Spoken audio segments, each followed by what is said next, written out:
So my name is Kim Oley, and I am married to my husband, Matt, and we have 2 kiddos, Abigail and John. We started coming to the Peak a little over a year now. My husband was feeling one Sunday morning that he really needed to be inspired and go to a church service, and he looked up the Peak, and it just so happened that the Peak was starting to have its Sunday services outside that Sunday, and he thought this was a sign we should go to church today. So I was born and raised in First Christian Church. I was adopted at 2 days old in Nebraska, and the one request my birth mother had of my parents was to be raised in the First Christian Church.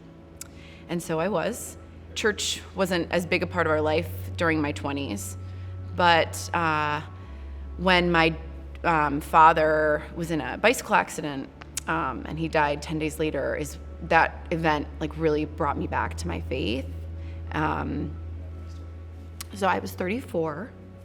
I was 34 when my dad died suddenly, and that really brought me back.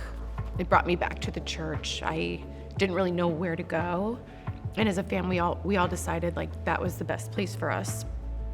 And through time and grief,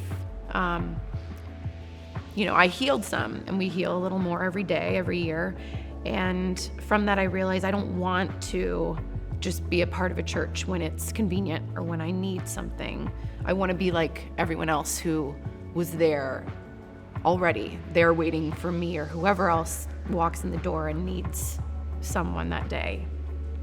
And we moved to North Carolina 4.5 years ago.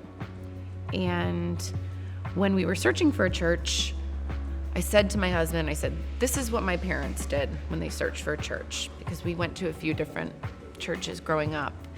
And there were 3 factors that came into it when looking for a church. And the first was heartfelt, moving music. The second was thought-provoking, inspiring sermons. And the third was a community with open hearts and open arms. And when we stepped inside the Peak Church, I just felt all 3 of those immediately. And we knew we found a special place, and that's why we're here.